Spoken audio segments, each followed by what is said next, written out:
Hi everyone, thanks for joining me on the first video of the full reading on sharing my insights and perspectives on Napoleon Hill's Outwitting the Devil book, which is a book that's extremely polarizing in a way. I believe there are many uh, different layers and meanings to the book, and that will all depend on you, the reader, on what you make from it. I have my personal views on it. Obviously, as with any other book by Napoleon Hill, uh, when you're through in different times, or when you're on your life journey and wisdom, I think you it's very rich in a sense that you can get different perspectives and idea. So anyway, I will just quickly share some of my first takes on the chapter one. So chapter one is basically Napoleon Hill meeting with Andrew Carnegie. So Andrew Carnegie, as you may know, he was one of the richest men alive back at his time, and even to today, if you trace back the monetary equivalent that he held, he's still one of the richest guys to walk this earth. So Andrew had a great influence on Napoleon Hill. If you had the chance to read other books by Napoleon Hill, you'll see he's always mentioning Andrew and and his influence over Napoleon Hill and Napoleon Hill's work. So real quick here, he basically starts, and I think it's a really interesting point on that Napoleon Hill mentions that his major purpose in life was to organize into a philosophy the causes of both failure and success. And again, for me, it's really interesting when I read these things, because one of the things that attracted me to this kind of material and this kind of reading, and especially to Napoleon Hill, is when I had in the back of my mind, or at some point in my life, I realized that it doesn't really kind of matter the background that you have. And when you look at people that are extremely successful in different areas, different sectors, different industries. And I'm just, and again, what I'm talking here, I'm more on a business side of things. It's really interesting how these people achieve success. So I was really interested in trying to find these causes, and even before coming in contact with Napoleon Hill, and again, his major purpose being organizing it in trying to find the causes of both failure and success. It's something that's really interesting, and that's something that on his first interview, or his first meeting with Andrew Carnegie, that's one of the things that he mentioned. So Andrew Carnegie basically gave him a suggestion that if Napoleon Hill wanted to provide enduring service that would serve not only the living at back at the time, but also other generations like us that we're reading, or we're learning from Napoleon Hill. Carnegie said that he he would have had to take a route that would take him probably 20-25 years to start providing him with some kind of financial compensation, and he would have to live through other sources of income. But that taking that path would be rewarding if he wanted to basically leave a legacy, right? And again, fast forward decades, and here we are talking about Napoleon Hill, and I'm pretty sure everyone was impacted, is impacted, and was impacted by him, and will be impacted. So that's just something I wanted to highlight, and that was fantastic. So the chapter one, it's really interesting because, like I said, Napoleon Hill's books, they generally, if you have the eyes to see, you notice there are a lot of deeper layers and deeper meanings to sometimes the same sentence, or when you put things together. And this is no different. This book can get really spiritual in a sense. Again, if you're just basically looking for like a manual on business oriented, or kind of like on more on the surface level, again, you can basically take the lesson, and that's fine. But this can get really spiritual. Again, and you'll see as we go further along the videos. But chapter one, generally speaking, he talks about the other self, right? And this is a very um, it's a very interesting thing, or sort of like power that he mentions. It is a very spiritual concept that I have sort of like my personal views as of now, but I still don't have a full understanding on what this means. But I'm just sharing my insights and perspectives as of, you know, January 10th, 2023. So basically, it's actually Andrew Carnegie that mentions the other self um, to Napoleon Hill. And the way he was describing is that it was an intangible force of nature that that exerts its influence at times of unusual emergency. So it's basically when man is in a deep need. That's when somehow he's able to tap into this force and get guidance from it. And one thing I really found it interesting was that Andrew Carnegie mentions the failure, and quoting failure here in a way that he's basically saying that failure is just a signal to rearm yourself, or the man himself, with a new plan or purpose. So it's almost like it's, instead of like being defeated, is you understanding or try to see the overall picture as a signal for you to maybe correct your route. And this is really interesting to look into that way. Of course, we tend to see failure as something negative, and of course I would agree to it. But if you try to take the positive side on a failure, it's actually a signal for you to kind of correct yourself and go on a better, higher path, right? um, Other thing that he mentioned that really got me thinking was that he says that man is forced to think accurately and with persistence. And he mentions this throughout the chapter one, and I know throughout Napoleon Hill mentions the expression think accurately in other books. Like I think Think and Grow Rich, that he mentions that too. Again, I know there's a deeper meaning to it on thinking accurately, what he's trying to say here. But it's interesting how he basically says that thinking accurately and with persistence, it's at this stage what I understand is that it's thinking with clarity, and basically making the right decisions with persistence in order for you to achieve the success.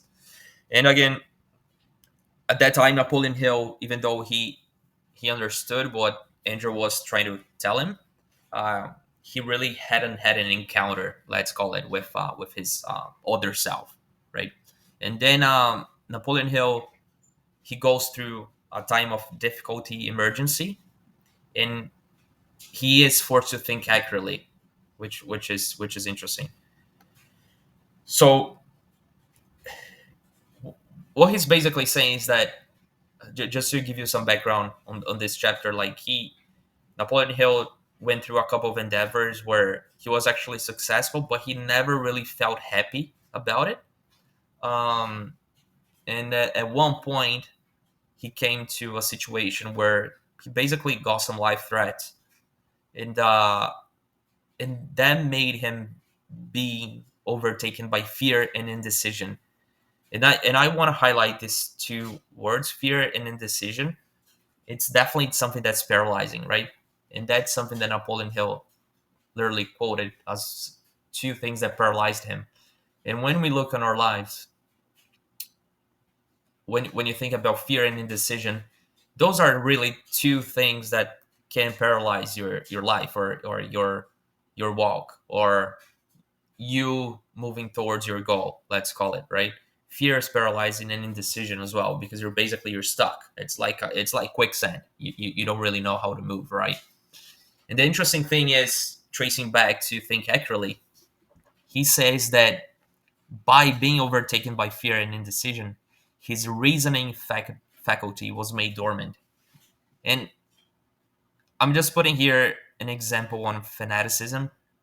um, when you think about either religious fanaticism or political fanaticism, you can see how fear is one of the greatest tools that people input into people who are being controlled, and it's usually by fear, right? So you have your fear through politics, where people they take like one side of, on the political spectrum, and you can see that the way they speak is basically just reverberating a fear, um, a fear ideology.